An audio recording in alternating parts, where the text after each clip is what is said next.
Hello students, आपका बहुत स्वागत है वेदा एकेडमी के ई लर्निंग प्लेटफॉर्म पे और मैं हूं आपकी साइंस एजुकेटर गौरी।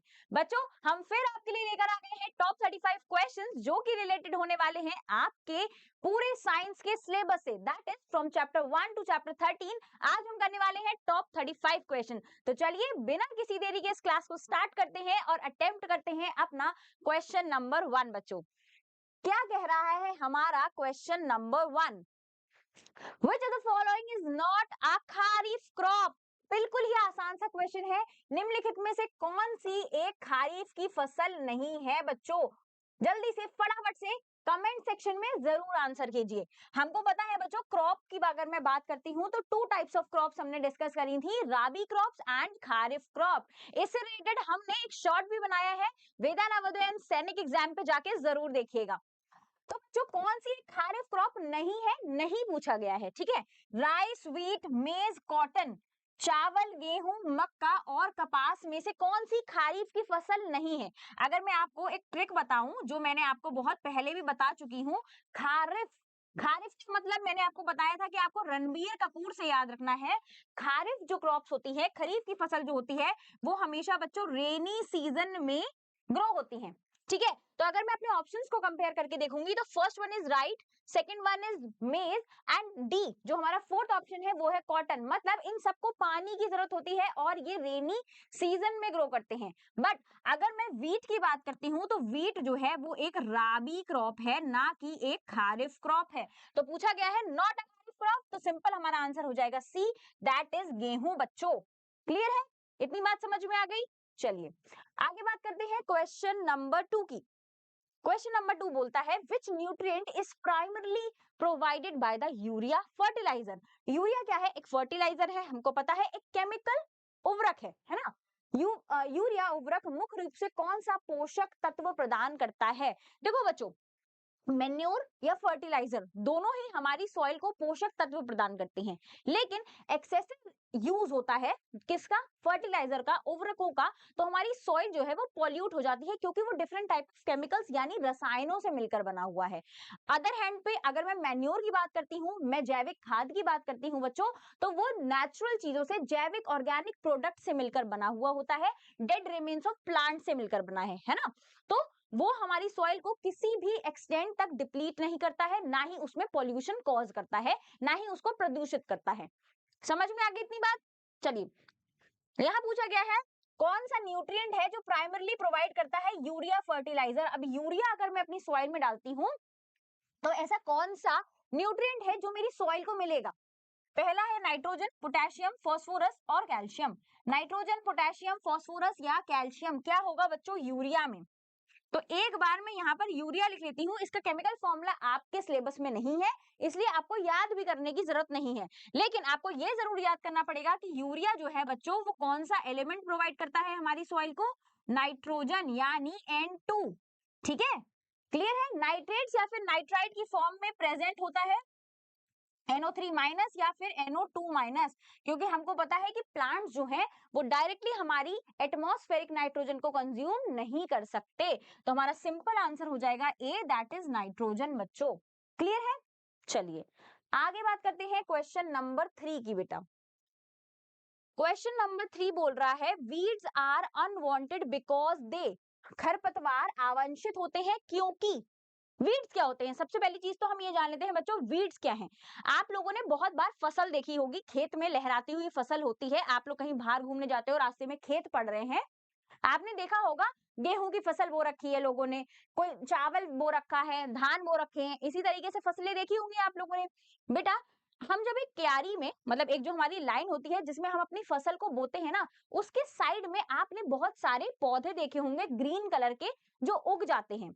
अब वो क्या कहलाते हैं? वो खरपतवार कहलाते हैं। मतलब जो हमारी पतवार है, जो हमारी फसल है, उसको खराब करने का काम करते हैं, क्योंकि जो भी पोषक तत्व हम किसको दे रहे हैं? अपनी क्रॉप को, अपनी फसल को दे रहे हैं, पानी दे रहे हैं, सनलाइट दे रहे हैं, न्यूट्रिएंट्स दे रहे हैं, उसके लिए वो क्या करते हैं? उनसे लड़ते हैं, है ना, कंपीट करते हैं।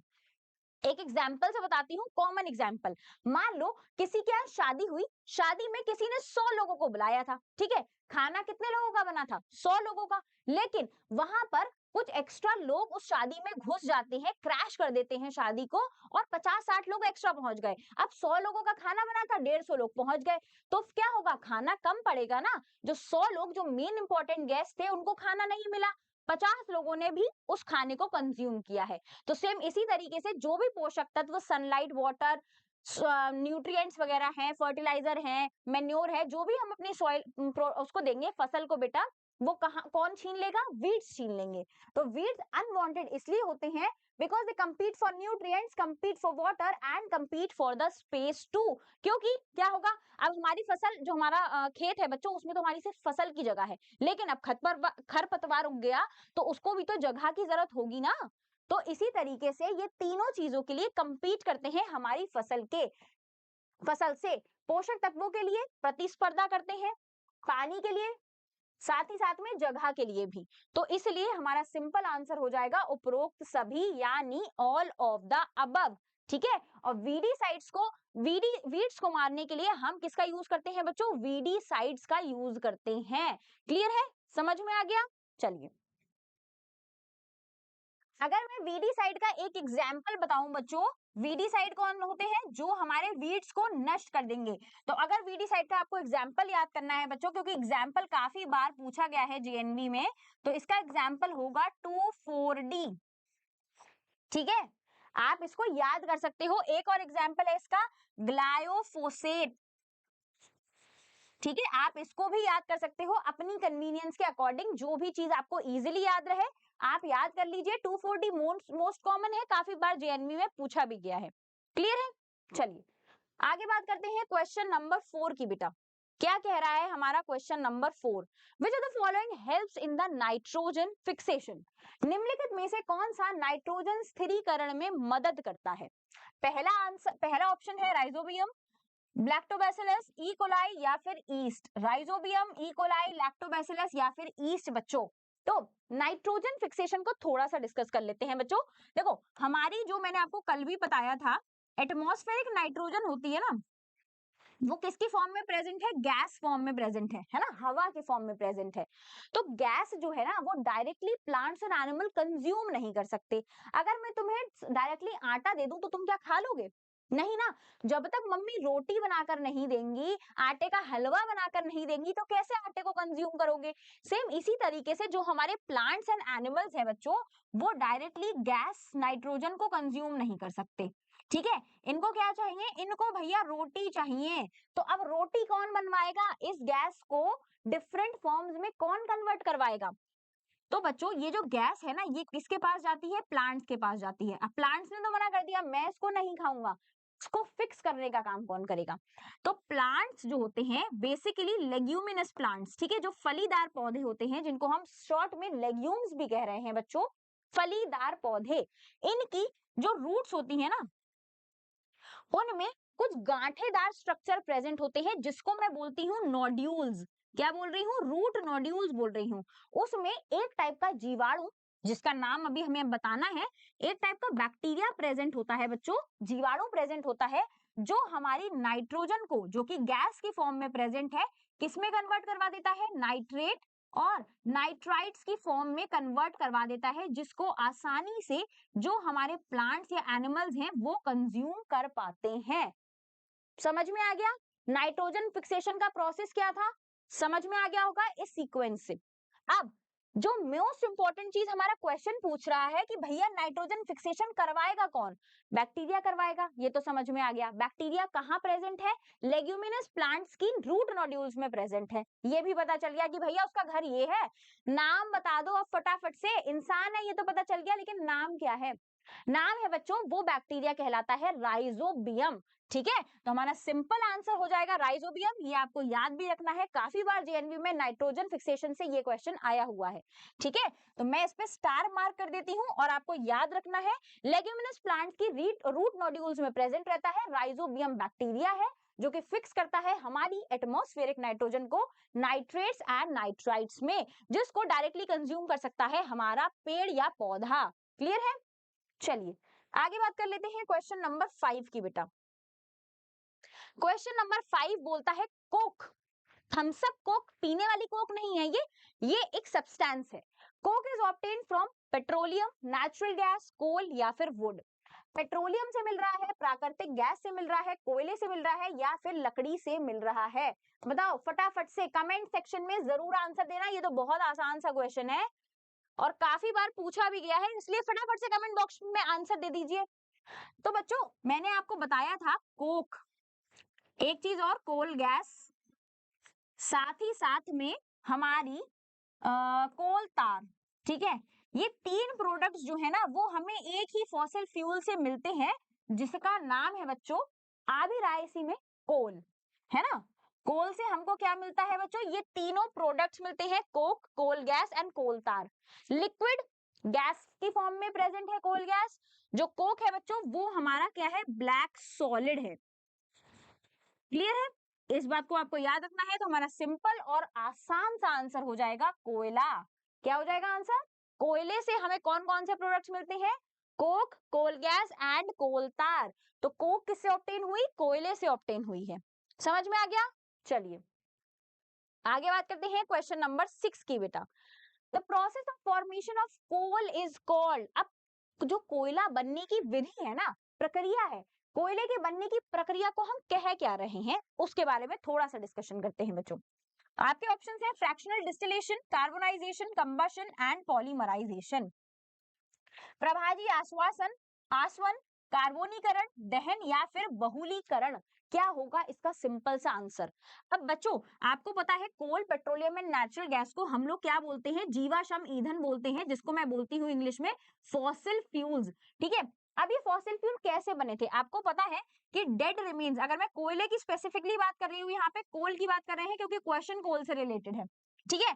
जो हमारे डेड रिमेन्स थे ना, किसके बच्चों, प्लांट्स के, ये जो थे वो किसमें, हाई टेम्परेचर एंड, टेम्परेचर को टी लिख रहे हैं या फिर टीएमपी टेम्परेचर, ठीक है, और हाई प्रेशर में आकर दब गए थे, ठीक है। उसके बाद धीरे धीरे स्लो कन्वर्जन हो गया dead remains of plants, dead remains of plants का high temperature and high pressure में स्लो कन्वर्जन, धीरे धीरे कन्वर्ट हुए हैं, किसमें कन्वर्ट हो गए, एक अल्टीमेटली कोल में कन्वर्ट हो गए, कोयला बन गया इनसे, ठीक है। एक बार यहाँ पर हिंदी में भी लिख देते हैं, क्या बन गया बच्चों, कोयला बन गया। अब इस कन्वर्जन को, ये जो पूरा प्रोसेस मैंने यहाँ पर बनाया है ना, इसको पूछा जा रहा है कोयले के बनने की प्रक्रिया को क्या कहा जा रहा है।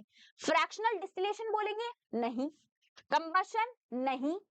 पॉलीमराइजेशन, नहीं। तो क्या बोलेंगे, कार्बोनाइजेशन। भैया कोल बन रहा है ना, तो अगर किसी चीज को पढ़ोगे भी तो कार्बोनीकरण, कोयले का बनना, सिंपल आंसर हो जाएगा बी, दैट इज कार्बोनीकरण। याद रखिएगा इस चीज को।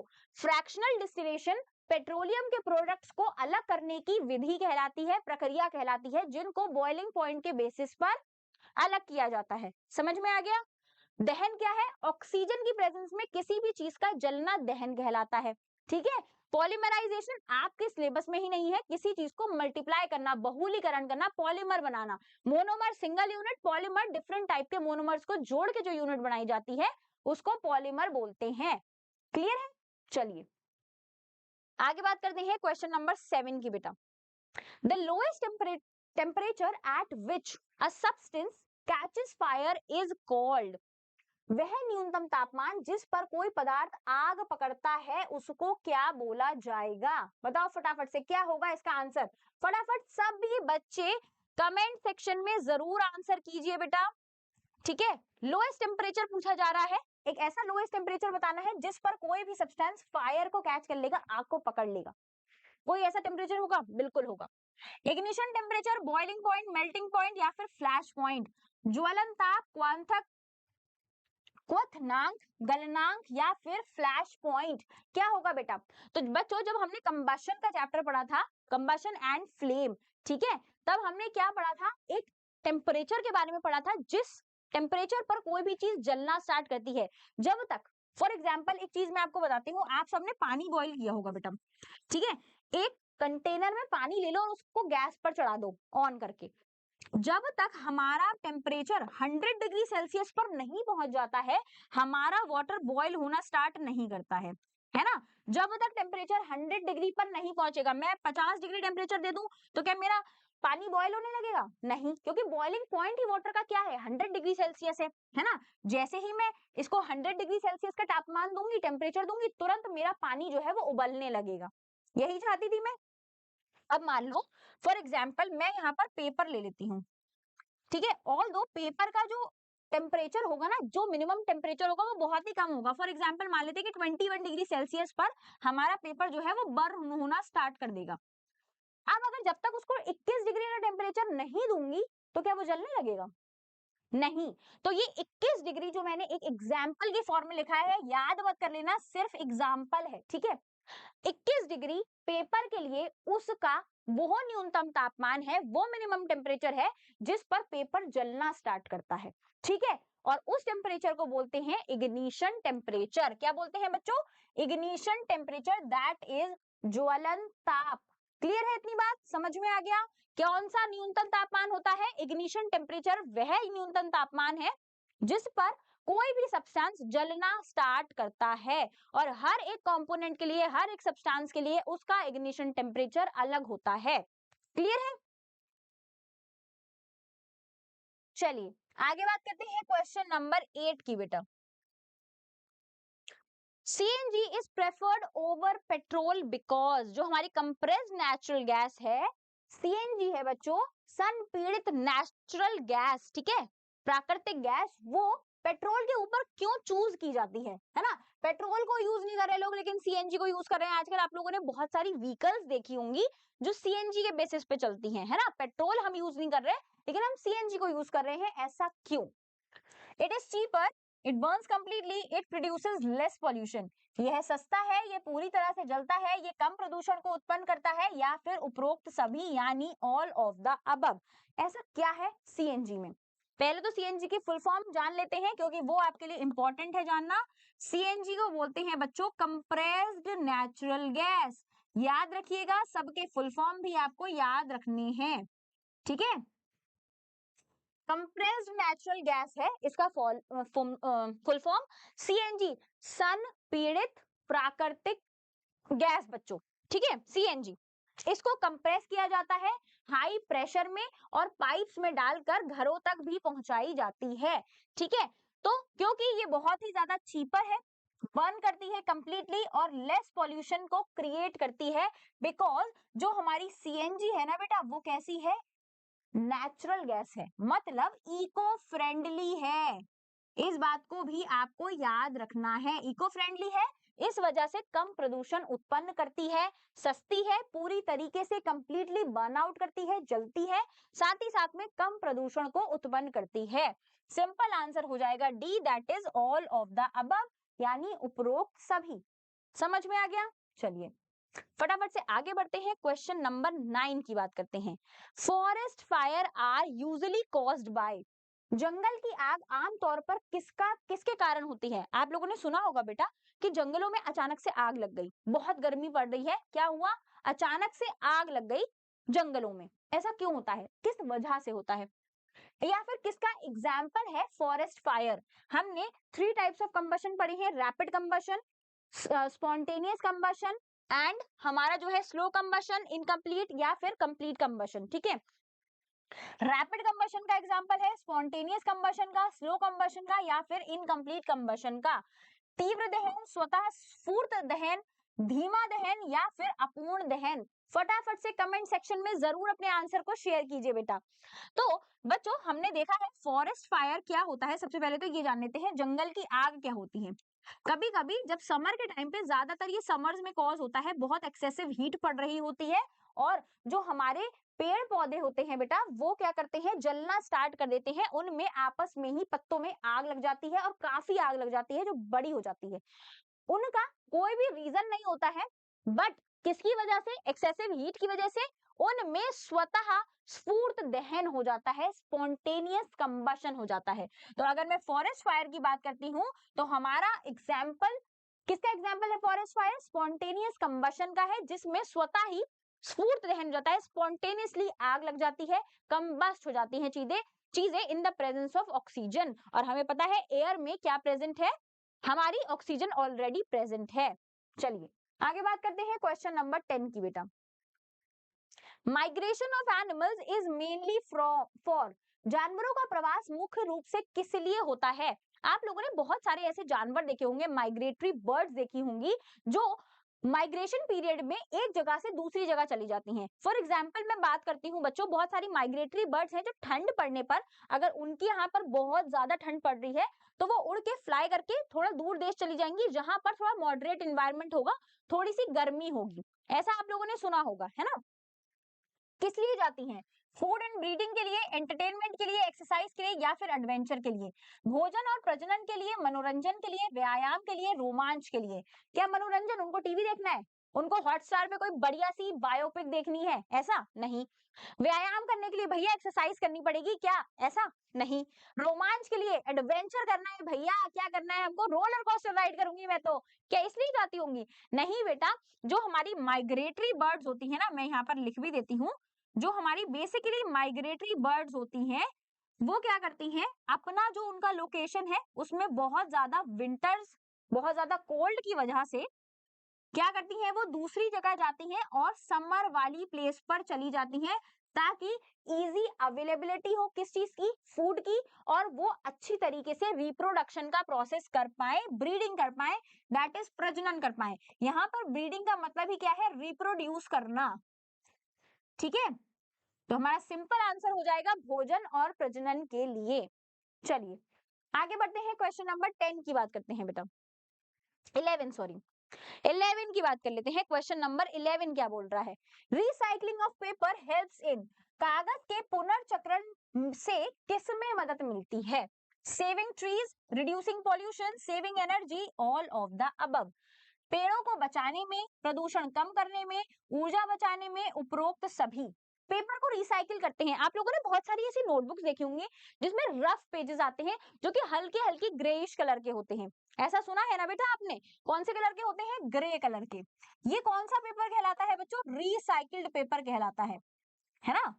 तो रिसाइकिल ऑफ पेपर का क्या मतलब है? हम लोग कभी कभी ना बचपन में, मैंने तो एक एक्टिविटी करी है, जो मेरे यूज पेपर्स होते थे ना उनको हम छोटे छोटे टुकड़ों में, पीसेस में तोड़कर पानी में भिगो के रख देते थे। ठीक है, फिर उसके बाद क्या करते थे, हम एक फ्रेम लेते थे और उसमें आराम से वो पेपर्स को सेट कर देते थे और धूप में सुखाते थे। तो जब वो पेपर तैयार होकर आता था, वो पेपर कौन सा कहलाता था बेटा? रिसाइकल्ड पेपर कहलाता था। आपको पता है पेपर किससे बनता है? ट्रीज को कट कर कर बनता है ना, क्योंकि वुड से पेपर ऑब्टेन हो रहा है। क्लियर है? तो कागज का अगर पुनर्चक्रण करा जाएगा, मतलब रिसाइकलिंग होगी पेपर की, तो सबसे पहली चीज क्या बचेगी? पेड़ बचेंगे, क्योंकि पेड़ कम कटेंगे, रिसाइकिल पेपर यूज होगा। प्रदूषण कम होगा, अगर डिफोरेस्टेशन कम होगा तो अल्टीमेटली जो हमारा प्रदूषण का रेट है वो कम होगा, प्रदूषण का स्तर कम होगा। ऊर्जा बचेगी, एनर्जी चाहिए ना पेपर को बनाने में। फैक्ट्रीज में पेपर डेवलप हो रहा है, ऐसा तो नहीं है ना कि भाई हमने अभी लकड़ी काटी और वहां पेपर बना दिया, बना सकते हो? नहीं, फैक्ट्रीज में एनर्जी चाहिए। तो सिंपल सी बात है, अगर कागज का पुनर्चक्रण होगा तो पेड़ बचेंगे, प्रदूषण कम होगा और ऊर्जा भी बचेगी। तो सिंपल आंसर हो जाएगा उपरोक्त सभी, that is all of the above. Trees save होंगे, पॉल्यूशन रिड्यूस होगा, saving energy will be the right answer, all of the above. Clear है? चलिए आगे बात करते हैं क्वेश्चन नंबर 12 की बेटा। The fusion of male and female gametes is called, नर और मादा युग्मकों के संलयन को क्या बोलते हैं? ठीक है, रिप्रोडक्शन इन एनिमल्स वाले से है ये क्वेश्चन। फटाफट से कमेंट सेक्शन में अपने आंसर को जरूर शेयर करें। तो बच्चों आपको पता है हमारे पास एक मेल गैमीट होता है, क्या बोलते हैं मेल गैमीट को? युग्मक को क्या बोलते हैं? जो हमारा नर युग्मक होता है उसको हम क्या बोलते हैं बच्चों? स्पर्म बोलते हैं, मतलब शुक्राणु। ठीक है, दूसरी बात, अगर दूसरी जगह हम बात करें फीमेल गैमेट की बच्चों, तो वो क्या होता है? हमारा अंडा, दैट इज एग। हम इसको ओवम भी बोलते हैं। ठीक है, इन दोनों के फ्यूजन से सबसे पहली चीज है, बनता क्या है? जाइगोट बनता है, युग्मनज बनता है। युग्मक के फ्यूजन से, संलयन से एक प्रोडक्ट बनता है जिसको हम बोलते हैं युग्मनज। युग्मक गैमीट है, युग्मनज जाइगोट है।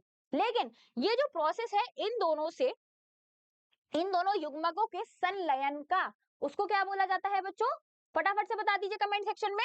फर्टिलाइजेशन, दैट इज निषेचन। क्या बोला जाता है बच्चों? फर्टिलाइजेशन बोला जाता है। सिंपल आंसर हो जाएगा बी, दैट इज निषेचन। ठीक है, आगे बात करते हैं क्वेश्चन नंबर 13 की बेटा। The male reproductive cell is known as, नर प्रजनन कोशिका को क्या कहा जाता है? अभी हमने बात करी थी इस बारे में। ओवम, जाइगोट, एम्ब्रियो या फिर स्पर्म, अंडाणु, युग्मनज, शुक्राणु या फिर भ्रूण। तो आपको पता है जो हमारा मेल गैमीट होता है बच्चों, या फिर हम male germinating cell, reproductive cell बोल सकते हैं, उसको कुछ भी बोल सकते हैं। तो हमारा जो मेल सेल है बच्चों, रिप्रोडक्टिव सेल, उसको हम क्या बोलते हैं? शुक्राणु, दैट इज स्पर्म बोलते हैं। सिंपल आंसर हो जाएगा शुक्राणु बी। याद रखना रिप्रोडक्टिव सेल है, ठीक है, रिप्रोडक्शन में काम आएगा। और फीमेल का भी याद कर लो, फीमेल का क्या बोलते हैं बच्चों? एग। ओवम भी आंसर हो सकता है, कुछ भी हो सकता है, ओवम सिर्फ इसकी एक प्लूरल फॉर्म है, ठीक है। तो अगर फीमेल होता तो फिर अंडाणु इसमें सही आंसर हो जाता। क्लियर है?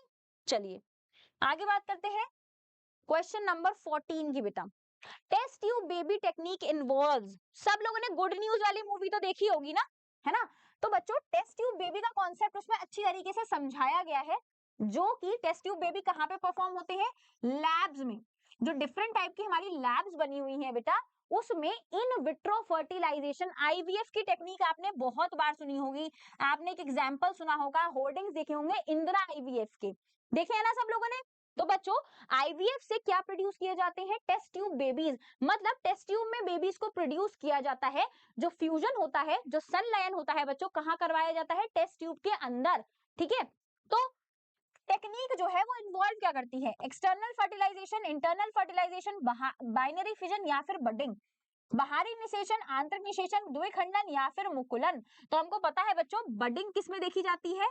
हाइड्रा में देखी जाती है। अमीबा में क्या देखा जाता है? बाइनरी फिजन देखा जाता है, द्विखंडन का प्रोसेस। अब पूछा गया है लैब में हो रहा है। हमको पता है फर्टिलाइजेशन कहाँ होता है बेटा? फीमेल की बॉडी के अंदर होता है, जो मादा होती है उसकी बॉडी के अंदर होता है क्या? फ्यूजन, फर्टिलाइजेशन का प्रोसेस, उसको हम बोलते हैं इंटरनल फर्टिलाइजेशन। लेकिन यहाँ पर आईवीएफ का जो टेक्निक होता है, इन विट्रो फर्टिलाइजेशन, वो किसमें होता है? टेस्ट ट्यूब्स में। टेस्ट ट्यूब्स होते क्या है? कांच की पतली पतली सी शीशियां होती हैं बच्चों, कुछ इस तरीके से, उसमें फ्यूजन करवाया जाता है किस चीज का? स्पर्म का और एग का, ठीक है। फिर उसको ट्रांसप्लांट कर दिया जाता है फीमेल की बॉडी के अंदर। लेकिन फर्टिलाइजेशन कहाँ हुआ है? टेस्ट ट्यूब के अंदर। जो हमारा फ्यूजन की अगर मैं बात करती हूँ, संलयन की बात कर रही हूँ, यहाँ पे मैं लिखती भी हूँ, ठीक है। जो हमारा संलयन हो रहा है, दैट इज फर्टिलाइजेशन हो रहा है, वो कहाँ हो रहा है? वो तो टेस्ट ट्यूब के अंदर हो रहा है ना? जाइगोट कहाँ बनेगा? टेस्ट ट्यूब के अंदर। तो इन विट्रो फर्टिलाइजेशन या फिर टेस्ट ट्यूब बेबी की जो टेक्निक है, वो किसका एग्जाम्पल है? एक्सटर्नल फर्टिलाइजेशन का एग्जाम्पल है, दैट इज बाहरी निषेचन। निषेचन कहाँ हो रहा है? बाहर हो रहा है, बॉडी के अंदर नहीं हो रहा। बॉडी के अंदर होगा तो वो इंटरनल फर्टिलाइजेशन कराएगा, और स्पेशली फीमेल की बॉडी के अंदर। क्लियर है? चलिए आगे बात करते हैं क्वेश्चन नंबर 15 की बेटा। Which hormone control changes during adolescence in boys, लड़कों में किशोरावस्था के दौरान होने वाले जो परिवर्तन है, उनको कौन मैनेज कर रहा है? कौन सा ऐसा हार्मोन है जो कंट्रोल कर रहा है बॉयज में? Basically oestrogen, insulin, testosterone, thyroxine. Oestrogen, testosterone, insulin या फिर थायरोक्सिन। बच्चों फटाफट से अपने आंसर को कमेंट सेक्शन में जरूर शेयर करिए। ये क्लासेस आपको कैसी लग रही हैं, इन सीरीज में आपको कितना मजा आ रहा है, ये भी कमेंट सेक्शन में जरूर बताया करो बेटा, ठीक है। तो बच्चों कौन सा हार्मोन है जो चेंजेस को कंट्रोल करता है स्पेशली इन बॉयज? तो याद रखिएगा बच्चों, अगर मैं लड़कों की यहाँ पर बात करती हूँ, तो बॉयज में जो सेकेंडरी सेक्सुअल कैरेक्टरिस्टिक्स होते हैं, उनको जो हार्मोन रेगुलेट करता है वो होता है टेस्टोस्टेरॉन। याद रखना है। और यहीं पे अगर मैं फीमेल की बात करती हूँ या फिर गर्ल्स की बात करती हूँ बच्चों, तो उनमें कौन सा होता है? ईस्ट्रोजन, ठीक है। ये आपको याद रखना है। सिंपल आंसर हो जाएगा सी, दैट इज टेस्टोस्टेरॉन। फीमेल्स में एस्ट्रोजन। चलिए आगे बात करते हैं क्वेश्चन नंबर 16 के बेटा। Voice changes in boys during adolescence is due to, किशोरावस्था के दौरान लड़कों में आवाज में बदलाव का क्या कारण है? उनकी जो आवाज होती है वो होर्स हो जाती है, थोड़ी भारी हो जाती है, ऐसा क्यों होता है ना? Growth of larynx, growth of lungs, growth of heart, growth of brain, स्वर यंत्र की वृद्धि, फेफड़ों की वृद्धि, हृदय की वृद्धि या फिर मस्तिष्क की वृद्धि। तो बच्चों आप लोगों ने जो मेल्स होते हैं, मैं बेसिकली गर्दन बना रही हूँ यहाँ पर किसी भी एक मेल की, तो बच्चों कुछ ऐसा बल्ज आउट सा स्ट्रक्चर आपने मेल्स की नेक में देखा होगा। ये क्या है? मेल नेक है। तो इसको क्या बोलते हैं हम? एडम्स एप्पल बोलते हैं। हमने पढ़ाया था ना इस बारे में। क्या बोलते हैं बच्चों? एडम एप्पल बोलते हैं। ये किस वजह से होता है? मेनली किस में प्रेजेंट है? बॉयज में प्रेजेंट है।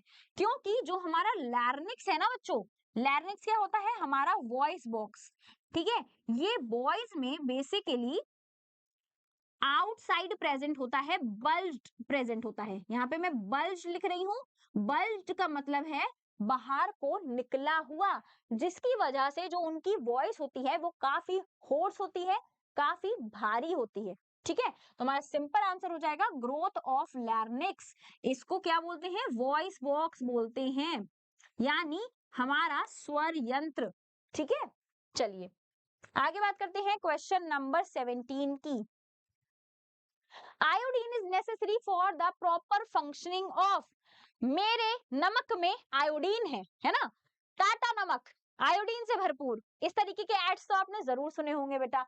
आयोडीन किसके उचित कार्य के लिए आवश्यक है? अब आयोडीन क्यों चाहिए हमारी बॉडी को? ऐसी क्या चीज है बच्चों जो आयोडीन से पूर्ति हो रही है? जिस चीज की आयोडीन नहीं मिलेगा तो ये चीज खराब हो जाएगी, क्या है वो?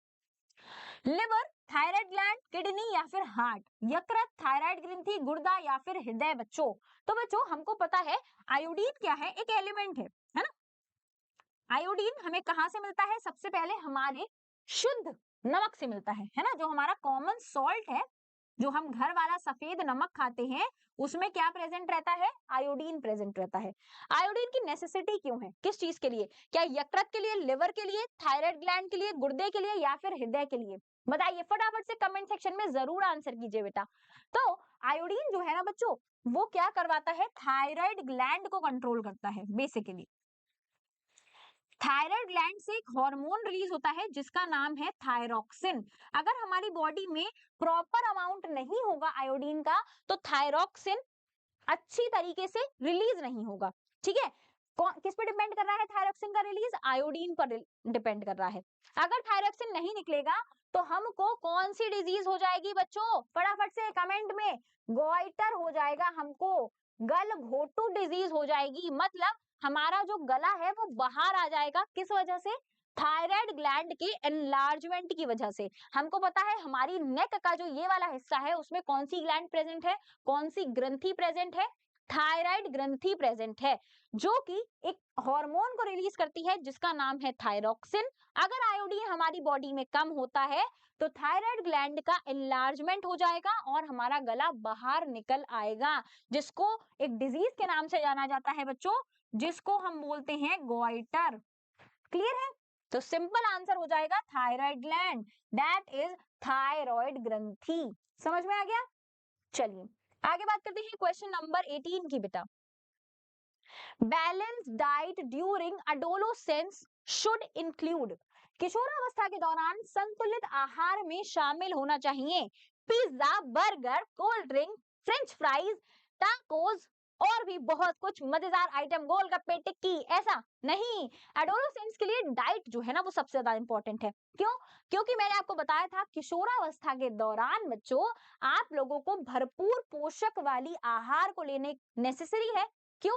क्योंकि आपका हाइट इंक्रीज हो रहा है, आपके बॉडी में ओवरऑल डेवलपमेंट हो रहा है, ग्रोथ पीरियड है सबसे ज्यादा इंपॉर्टेंट, क्योंकि वहां पर आपकी बॉडी फुल डेवलपमेंट फेज में जा चुकी है। अगर आप पोषक तत्वों को नहीं लेंगे तो बॉडी अच्छी तरीके से प्रॉपर ग्रोथ नहीं कर पाएगी, है ना।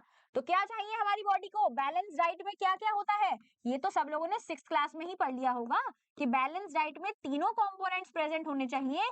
सबसे पहला है हमारा protein, building blocks of cells, हमारी बॉडी को बनाने वाला। दूसरी चीज है फैट्स, मतलब हम सूखे ना लगे। साथ ही साथ में आ जाता है कार्बोहाइड्रेट, मतलब शुगर का अमाउंट भी हमारी बॉडी को चाहिए, ठीक है। तो तीनों चीजें प्रेजेंट होनी चाहिए, protein, vitamin, mineral, all of the above. तो आंसर हो जाएगा ऑल ऑफ द अबव। इसके साथ हमें क्या क्या चाहिए बच्चों? Vitamin and minerals. क्लियर है? तो सिंपल आंसर हो गया बच्चों उपरोक्त सभी। यही होती है हमारी बैलेंस डाइट। चलिए आगे बात करते हैं क्वेश्चन नंबर 19 की बेटा। प्रेशर किस पर डिपेंड कर रहा है? दबाव या फिर दाब किस पर निर्भर करता है? मैं आपको 100 बार एक बात बता चुकी हूँ, आज 101वीं बार एक बात बताती हूँ। फोर्स एंड प्रेशर से सिर्फ ये वाला फॉर्मूला याद कर लो। जिंदगी की प्रॉब्लम सॉल्व हो ना हो, लेकिन जीएनवी 110% क्रैक हो जाएगा, मेरी गारंटी है। Pressure is equal to force upon area. दाब जो है वो किस पर डिपेंड कर रहा है? एक तो उसके परम मित्र जेठालाल पर और एक अय्यर पर, है ना। दबाव किस पर निर्भर करता है? केवल बल पर, केवल क्षेत्रफल पर। बल और क्षेत्रफल दोनों पर, ना तो बल पर और ना ही क्षेत्रफल पर। तो भैया ये क्या है? ये हमारा बल है और ये क्या है बच्चों? ये है हमारा क्षेत्रफल, है ना।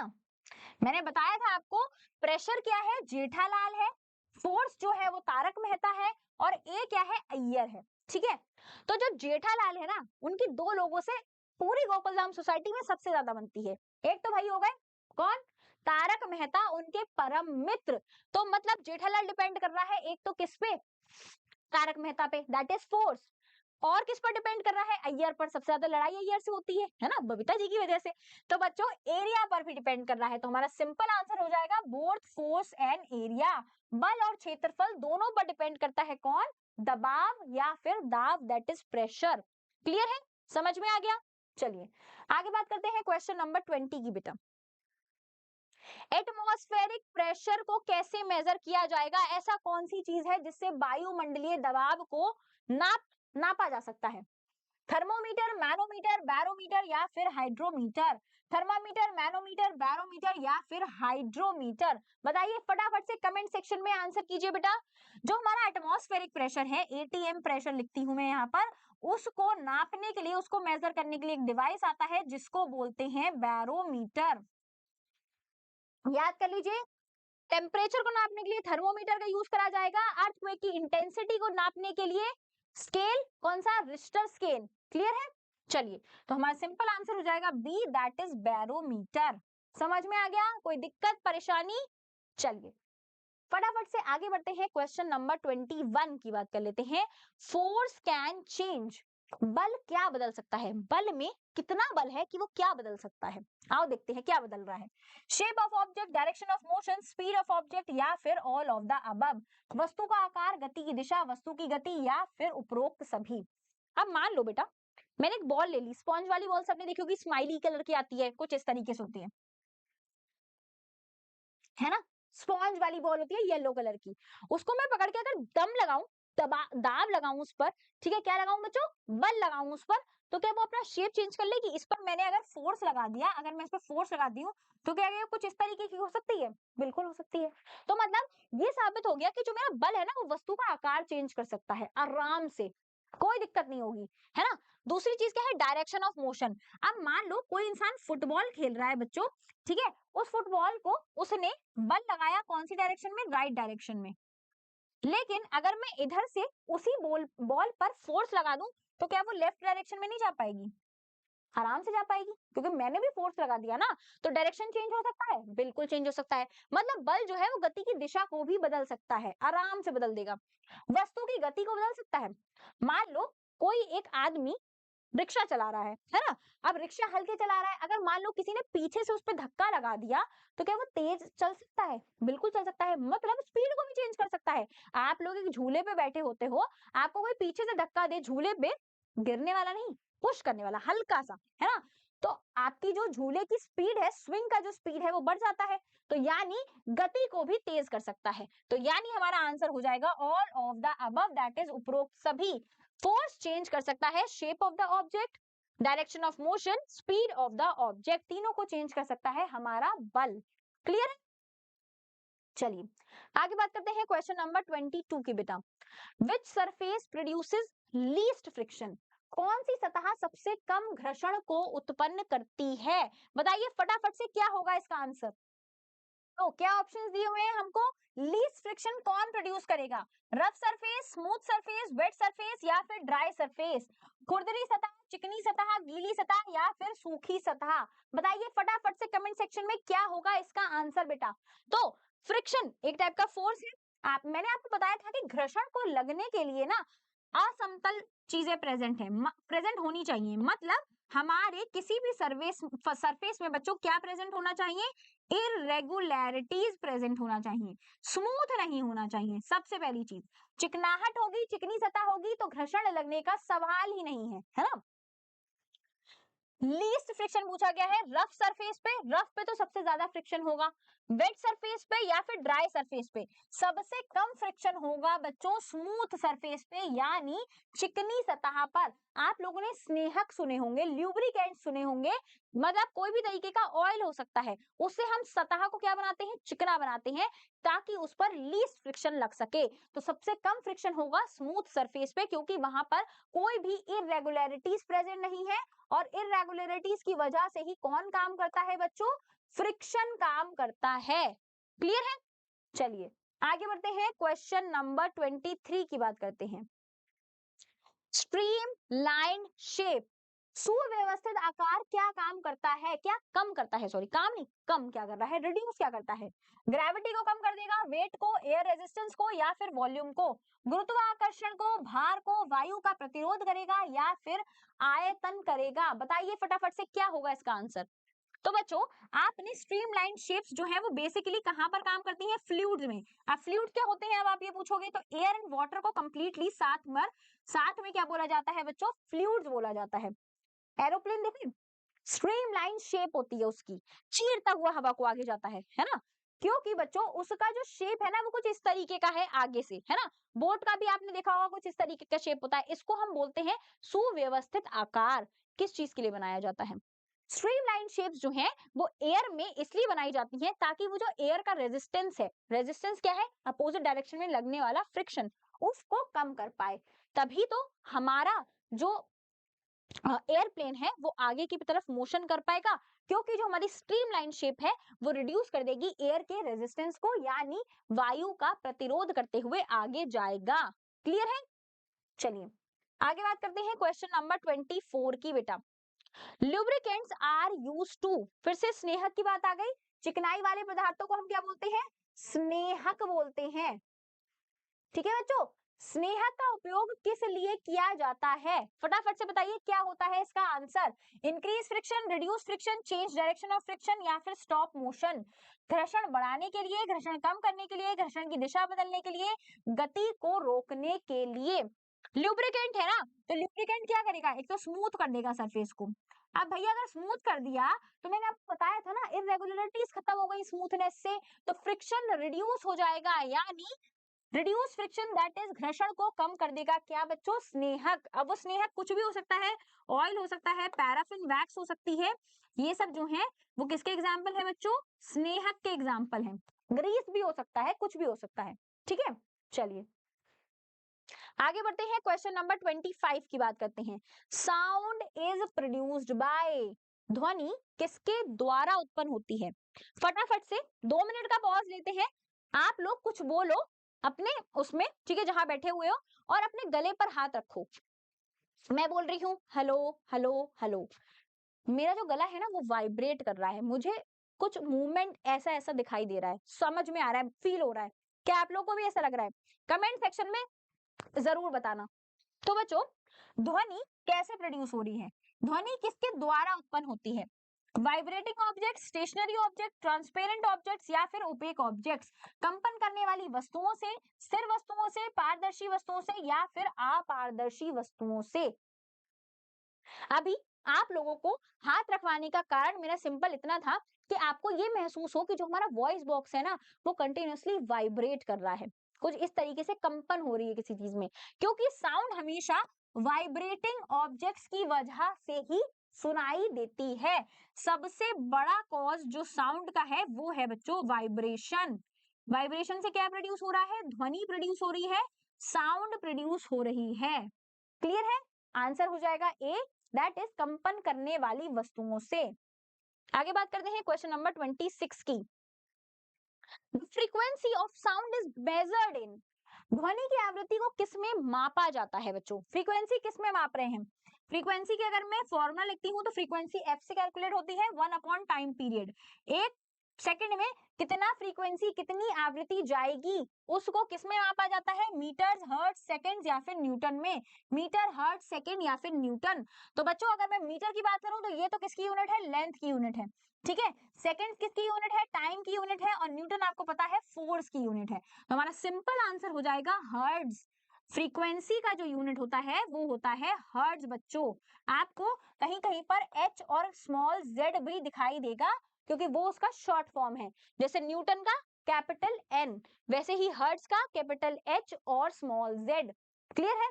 चलिए आगे बात करते हैं क्वेश्चन नंबर 27 की बेटा। Echo is produced due to, प्रतिध्वनि किसके कारण प्रोड्यूस होती है, किसके कारण कारण उत्पन्न होती है। प्रतिध्वनि क्या होती है, hello hello hello hello hello hello, ये है इको। क्या बोलते हैं, प्रतिध्वनि। ध्वनि के बाद निकलने वाली सेम ध्वनि को क्या बोला जाता है, इको बोला जाता है। कभी कभी आप लोग बहुत बड़ी पहाड़ियों पर गए होंगे, मसूरी घूमने गए होंगे, है ना, वहां पर ऊंची पहाड़ी पर जाकर आपने चिल्लाया होगा अपना नाम, जैसे मैं बोलती हूँ गौरी, तो गौरी गौरी गौरी, इस तरीके से आवाज वापस आती है, उसको क्या बोलते हैं, इको बोलते हैं बच्चों। ठीक है, तो इको किसकी वजह से प्रोड्यूस होती है। अब लाइट वाला चैप्टर सबने पढ़ा है। अगर मैं एक रे को एक समतल दर्पण पर डालती हूँ बच्चों, ये क्या है, हमारा प्लेन मिरर है जो कि पॉलिश्ड सरफेस है, ये हमारी इंसिडेंट रे है। रिफ्लेक्शन की वजह से वो साउंड, वो जो लाइट है बच्चों, वो वापस जाती है ना, कुछ इसी तरीके से फिनोमेना होता है। तो इसी तरीके से साउंड किसकी किसकी तरह काम करती है, मैंने आपको बताया था कि साउंड हमारे हवा में वेव्स की फॉर्म में काम करती है, और लाइट भी हमारी एरिया में, हमारे एनवायरमेंट में वेव्स की फॉर्म में है। तो जैसे ही ये चीजों से टकराती है, रिफ्लेक्शन बैक देती है, जिससे क्या क्रिएट होता है, इको क्रिएट होती है। क्या क्रिएट होती है बच्चों, इको क्रिएट होती है, दैट इज प्रतिध्वनि। तो सिंपल आंसर हो जाएगा रिफ्लेक्शन ऑफ साउंड की वजह से प्रतिध्वनि होती है, क्योंकि ध्वनि का परावर्तन होता है, रिफ्लेक्शन होता है। क्लियर है। चलिए आगे बात करते हैं क्वेश्चन नंबर 28 की बेटा। Which of the following conducts electricity? निम्नलिखित में से कौन सा बिजली का संचालन करता है। पहला ऑप्शन है pure water, salt water, sugar solution या फिर ऑयल। शुद्ध पानी, चीनी का घोल, नमक का पानी, तेल। देखो मैंने आपको पहले भी बताया था, आज फिर बता रही हूँ, इलेक्ट्रिसिटी को कंडक्ट करने के लिए ना एक चीज की बहुत बड़ी आवश्यकता है। ठीक है, अगर मैं चाहती हूँ कि कोई भी चीज इलेक्ट्रिसिटी को कंडक्ट करे, विद्युत का संचालन करे, तो भैया उसको टूटना पड़ेगा आयंस में। किस चीज में, आयंस में टूटना पड़ेगा। प्योर वाटर में तो कोई आयन है ही नहीं। ऑयल की बात कर लें तो भैया उसमें भी कोई आयन नहीं है, और शुगर सोल्यूशन जो है वो चीनी का घोल है, पूरा घुल चुका है, उसमें भी कोई आयंस नहीं है। लेकिन अगर मैं नमक की बात करती हूँ ना, तो कॉमन सॉल्ट का मैंने आपको केमिकल फॉर्मूला पहले भी बताया था, NaCl होता है। ठीक है, बड़ी क्लासेस में जाके आप पढ़ोगे इस चीज को। जैसे ही मैं इसको किस में घोल देती हूँ बच्चों, वाटर में घोल देती हूँ ना, ये ब्रेक हो जाता है Na+ में और Cl- आयंस में। ये दोनों क्या है, आयंस हैं। अब जैसे ही नमक का पानी का घोल बना, वैसे ही आयंस प्रोड्यूस हो गए Na+ के और Cl- के। ये क्या करेंगे, ये कंडक्शन करवा देंगे भैया, ये कहेंगे भाई आओ करंट तुम्हें पास करवाता हूं, मेरे अंदर है शक्ति, किस चीज की, आयंस की। अब आराम से नमक के पानी से करंट पास हो जाएगा। तो हमारा सिंपल आंसर हो जाएगा सॉल्ट एंड वाटर, बिकॉज नमक का पानी जो है वो आयंस को प्रोड्यूस करने की शक्ति रखता है। इस वजह से विद्युत में, विद्युत को कंडक्ट कर सकता है, विद्युत का संचालन कर सकता है। क्लियर है। चलिए आगे बात करते हैं क्वेश्चन नंबर 29 की बेटा। एलईडी स्टैंड्स फॉर, एलईडी का मतलब क्या है, फुल फॉर्म बताओ एलईडी की। Light emitting diode, low energy device, light energy diode, low emitting device. Light emitting diode, low energy device, light energy diode या फिर लो एमिटिंग डिवाइस। बताओ फटाफट से, सबके घर में एलईडी लगी है, फटाफट से आंसर दो। क्या होगा क्वेश्चन नंबर 29 का आंसर, सबका आंसर चाहिए मुझे कमेंट सेक्शन में, फटाफट से कमेंट सेक्शन में आंसर दे दो फटाफट। तो बच्चों एलईडीज आजकल यूज होती हैं। अब किसी के घर में वो पीले वाले बल्ब नहीं है, सबके घर में क्या है, एलईडी। क्योंकि एल से होता है लाइट, याद कर लो अभी, लाइट एमिटिंग डायोड। ये क्या, हमने इनको क्यों यूज करना स्टार्ट करा, बिकॉज एक तो ये डिफरेंट डिफरेंट कलर्स की आती है, सुंदर सुंदर लगती हैं, हमारे कमरे को अच्छा अच्छा रोशन करती हैं, कम लाइट को कंज्यूम करती हैं, एनर्जी कम कंज्यूम करती हैं, और ज्यादा एफिशिएंट है अगर मैं उन पीले वाले इनकैंडेसेंट बल्ब से कंपैरिजन करूंगी। तो सिंपल सा फॉर्म, इसका जो एलईडी स्टैंड करती है, फुल फॉर्म हो गया light emitting diode, light emit करने वाली डायोड है। क्लियर है। चलिए आगे बात करते हैं क्वेश्चन नंबर 30 की बेटा। Static electricity can be produce by, स्थिर विद्युत किसके द्वारा उत्पन्न की जा सकती है? Rubbing a comb on a dry hair, rubbing a balloon on wool, walking on carpet with rubber shoes या फिर all of the above। सूखे बालों पर कंघी रगड़ने से, ऊन पर गुब्बारा रगड़ने से, रबर के जूते पहनकर कालीन पर चलने से या फिर उपरोक्त सभी। Static electricity that is electrons का प्रोडक्शन करेगी, है ना। छन छन छन छन छन छन छन छन की आवाज आएगी। किसकी बात आएगी? आवाज आएगी किस चीज की? कभी कभी ऐसा देखा होगा ना, वुलन कपड़े उतारते हो तो लाइट दिखाई देती है। किस वजह से दिखाई देती है? चर चर चर चर चर सी आवाज आती है। क्यों? इलेक्ट्रॉन्स की वजह से। लाइट इलेक्ट्रॉन्स की वजह से, बिकॉज वहां पर क्या प्रोड्यूस हो रही है? स्थिर विद्युत। स्टैटिक विद्युत प्रोड्यूस होता है, वहां पे स्टैटिक इलेक्ट्रिसिटी का प्रोडक्शन हो जाता है। अगर मैं सूखे बालों पर कंघी रगड़ूंगी ना, तो पेपर के जो मटेरियल होता है ना, वो चिपक कर आ जाएगा। किस वजह से? स्टैटिक इलेक्ट्रिसिटी की वजह से। ऊन पर गुब्बारा रगड़ूंगी तो भी क्या होगा? स्टैटिक इलेक्ट्रिसिटी प्रोड्यूस हो जाएगी, चार्ज हो जाएंगे दोनों मटेरियल। दूसरी बात, रबर के जूते पहनकर अगर मैं कालीन पर चलूंगी तो भी दोनों ऑब्जेक्ट चार्ज हो जाएंगे because of the static electricity. तुम्हारा आंसर हो जाएगा ऑल ऑफ द अबव। तीनों ही किसके एग्जाम्पल है? स्टैटिक इलेक्ट्रिसिटी के एग्जाम्पल हैं। क्लियर है?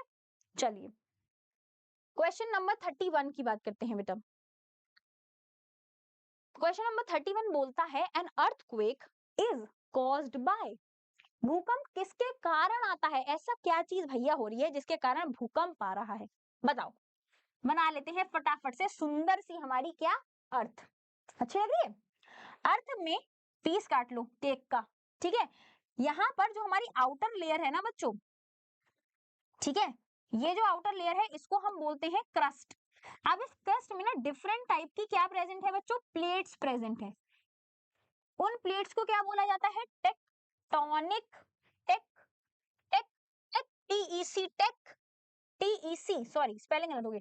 टीईसी TONIC, टेक्टोनिक प्लेट्स बोला जाता है। ठीक है, इसको इरेज कर लेते हैं यहाँ पर। ठीक है, क्या बोला जा रहा है बच्चों? टेक्टोनिक प्लेट्स बोला जाता है। डिफरेंट टाइप की प्लेटें होती हैं, भोजन वाली थाली नहीं, इनके पास अपनी थालियां हैं। अब ये थालियां जो है ना, वो या तो कुछ इस तरीके से मूवमेंट करती हैं हॉरिजॉन्टल या फिर वर्टिकल मूवमेंट करती हैं। तो जब भी अर्थक्वेक का ओरिजिन होता है बच्चों, तो ये जो प्लेट्स है ना हमारी, वो या तो कुछ इस तरीके से हिलती हैं आपस में, कुछ इस तरीके से मूवमेंट होगा या फिर कुछ इस तरीके से मूवमेंट होगा, तभी अर्थक्वेक जनरेट होता है। ऑप्शंस पढ़ते हैं। Movement of tectonic plates, heavy rainfall, strong winds या फिर हायर टेम्परेचर। टेक्टोनिक प्लेटों के हिलने से, भारी वर्षा से, तेज हवाओं से या फिर उच्च तापमान से। तो हमको पता है अर्थक्वेक तभी कॉज होगा बच्चों जब मूवमेंट होगा क्रस्ट की टेक्टोनिक प्लेट्स में। टेक्टोनिक प्लेटों के हिलने से क्या होता है बच्चों? अर्थक्वेक आता है, भूकंप आता है। क्लियर है? चलिए आगे बात करते हैं क्वेश्चन नंबर 32 की बेटा। The point inside the earth where earthquake originate is called, पृथ्वी के अंदर वह बिंदु जहां से भूकंप उत्पन्न हो रहा है उसको क्या बोल रहे हैं? आ जाओ। अर्थक्वेक, अर्थ, ये पॉइंट क्या बोला जाता है फटाफट से? एपिसेंटर, फॉल्ट, फोकस या फिर रिफ्ट? अधिकेंद्र, फॉल्ट, फोकस या फिर दरार? तो बच्चों यहां पर ओरिजिनेट होता है हमारा क्या? अर्थक्वेक, जिसको हम बोलते हैं फोकस पॉइंट। क्या बोलते हैं बच्चों? फोकस का केंद्र बोलते हैं। सिंपल आंसर हो जाएगा फोकस। इसी के ऊपर वाला पॉइंट को हम क्या बोलते हैं बच्चों? एपीसेंटर। सेंटर से ऊपर वाला पॉइंट कहलाता है अधिकेंद्र यानी एपीसेंटर। क्लियर है? चलिए आगे बात करते हैं क्वेश्चन नंबर 33 की। अ person suffering from myopia can see, myopia से पीड़ित व्यक्ति क्या देख सकता है? क्या देख सकता है भाई? मायोपिया होता क्या है? सबसे पहले तो मायोपिया, इसका दूसरा नाम है नियर साइटेडनेस, है ना? यही नाम है ना, नियर साइटेडनेस। अब नियर साइटेडनेस का क्या मतलब है? मायोपिया से याद नहीं रख पाओ तो नियर साइटेडनेस से याद रख लेना। नियर के ऑब्जेक्ट्स देख पाएंगे भाई। क्या देख पाएंगे? मुझे पास का दिखाई देगा लेकिन मैं दूर में अंधा हूं, मैं बाबू राव हूं, ठीक है, हेरा फेरी वाला, मेरे को दिखाई नहीं देता भैया, ऐसे। ठीक है, तो मायोपिया क्या है? नियर साइटेडनेस है, यानी नियर ऑब्जेक्ट्स को भैया मैं क्लियरली देख पाऊंगा लेकिन मैं दूर के ऑब्जेक्ट्स को नहीं देख पाऊंगा। सिंपल आंसर एक ही याद रखना है, हाइपरमेट्रोपिया इसका दूसरा होगा फार साइटेडनेस, ठीक है, अपोजिट होगा। तो इसका आंसर क्या होगा? Can see nearby objects. पास की वस्तुओं को स्पष्ट रूप से कौन देख पाएगा? जिसको मायोपिया होगा, यानी नियर साइटेडनेस होगी, उसको पास की वस्तुएं साफ दिखाई देंगी, लेकिन जो फार ऑब्जेक्ट्स होंगे वो ब्लर दिखाई देंगे। क्लियर है? चलिए आगे बात करते हैं क्वेश्चन नंबर 34 की बेटा। Which part of the I controls the amount of light entering. आंख में कौन सा भाग प्रवेश करने वाले प्रकाश की मात्रा को नियंत्रित करता है? तो अगर मैं डायग्राम की बात करूं ना बेटा, एक मिनट इसको थोड़ा सा ऊपर कर लेते हैं ताकि हमारे पास जगह हो जाए। हाँ, तो देखो कुछ इस तरीके से हमारा डायग्राम होता है हमारी आंख का, है ना, गोल होता है, ठीक है, इधर से हमारी ऑप्टिक नर्व बाहर जाती है। तो बच्चों ये जो हमने चीज बनाई है ना, तो यहाँ क्या प्रेजेंट होता है? एक डार्क डार्क सा लिक्विड प्रेजेंट होता है, लिक्विड सॉरी एक सॉलिड मटेरियल प्रेजेंट होता है। ये क्या है? डार्क है, डार्क लेयर है, एक तरीके से मैं बोल सकती हूँ, ठीक है। ये क्या करती है? कंट्रोल करती है उस लाइट को कि हमारी आंख में कितनी लाइट जाएगी। सबसे पहली चीज, इसको क्या बोलते हैं? आइरिस बोलते हैं। याद रखिएगा, आइरिस क्या करती है? कंट्रोल करती है लाइट को कि हमारी आंख में कितनी लाइट जाएगी। तो सिंपल आंसर हो जाएगा B, that is iris. Clear है? चलिए लास्ट क्वेश्चन की तरफ बढ़ते हैं। A person suffering from hypermetropia. भाई हमें तो ये क्वेश्चन आता है क्योंकि अभी मैम ने मायोपिया याद करवा दिया है। हाइपरमेट्रोपिया से पीड़ित व्यक्ति क्या देख सकता है? अभी मैंने आपको बताया था मायोपिया होता है नियर साइटेडनेस। अब मैं बात करती हूँ हाइपरमेट्रोपिया की। तो हाइपरमेट्रोपिया क्या होता है? फार साइटेडनेस होती है। क्या होती है बच्चों? फार साइटेडनेस। अब फार साइटेडनेस का क्या मतलब है? मतलब फार की चीजें साफ दिखाई देंगी, दूर की जो वस्तु होंगी वो साफ दिखाई देंगी, पास की वस्तु मैं नहीं देख पाऊंगा। सिंपल है, अ person suffering from hypermetropia can see the distance object clearly. दूर की वस्तुएं स्पष्ट रूप से दिखाई देंगी। मायोपिया नियर साइटेडनेस होता है, पास की वस्तु साफ दिखाई देती है। एक बार उस क्वेश्चन को फिर से देख लेते हैं। 33 वाले क्वेश्चन में नियर ऑब्जेक्ट्स क्लियरली दिखाई दे रहे थे क्योंकि पर्सन को क्या था बच्चों? मायोपिया था। क्लियर है? चलिए तो ये थे हमारे कुछ टॉप 35 क्वेश्चंस इस सीरीज के लिए। तो बच्चों आई होप आपको ये क्लास बहुत ही एक्साइटिंग लगा होगा और अच्छी तरीके से आपको ये 35 में से 35 क्वेश्चन समझ में आए होंगे। अगर आप इसी तरीके से और ज्यादा क्वेश्चंस करना चाहते हैं तो जल्दी से हमारे यूट्यूब चैनल को, जो कि है वेदा नवोदय एंड सैनिक एग्जाम, उसको सब्सक्राइब कर लीजिए क्योंकि ये है जेएनवी के लिए बेस्ट प्लेटफॉर्म। उससे भी बड़ी चीज वेदा आपके लिए ले आया है, जो कि है free all India mock test का फीचर, जो कि सिर्फ और सिर्फ वेदा एकेडमी के एप्लीकेशन पर आपको मिलता है। बच्चों हम सब चाहते हैं कि हमारा कोई एक एग्जाम, जो हमारा सपना है, जैसे कि आपका सपना है जेएनवी में जाने का, मतलब जेएनवी से पहले अगर कोई ऐसा एप्लीकेशन या फिर कोई ऐसा हमें टेस्ट मिल जाए जो हमें रैंक दिलवा दे, हमें कंपीट करवा दे उन बच्चों के साथ जो कि जेएनवी की तैयारी कर रहे हैं, तो इससे बढ़िया और क्या बात होगी। तो इसीलिए वेदा ले आया है rank yourself before the exam, मतलब जेएनवी से पहले आप अपनी रैंक खुद चेक कर सकते हो। तैयारी कर ली, अब क्या करना है? मॉक टेस्ट देना है। और वो कब देना है बच्चों? तो जो हमारा अपकमिंग मॉक टेस्ट होने वाला है वो होने वाला है 14 सितंबर को शाम को। बच्चों कितने बजे? 6 बजे, क्लास 9th के लिए। एक चीज को आपको याद रखना है बेटा कि जो हमारा मॉक टेस्ट होता है ना, ये बिल्कुल ही फ्री है। इस बार कोड को स्कैन कर कर आप वेदा एकेडमी के एप्लीकेशन को डाउनलोड कीजिए। होम पेज पर ही आपको ऑल इंडिया मॉक टेस्ट का फीचर मिल जाएगा। एनरोल फॉर फ्री कर 14 सितंबर को शाम को 6 बजे से लेकर कितने बजे तक? 8:30 बजे तक आप अपने टेस्ट को अटेम्प्ट कीजिए। साथ ही साथ में याद रखिएगा 8:40 पर आपको आपका रिजल्ट दिखाई देगा। उसमें आपके marks with live leader board, मतलब आपकी रैंक, जितने बच्चों ने एग्जाम दिया है उसमें आप कहां स्टैंड कर रहे हो, वो बताएगा ये ऑल इंडिया मॉक टेस्ट का फीचर। तो जल्दी से एनरोल करिए वेदा एकेडमी के एप्लीकेशन पर और अपनी लाइव रैंकिंग देख लीजिए बेटा। हम मिलेंगे नेक्स्ट क्लास में, तब तक के लिए be safe and be healthy. Bye.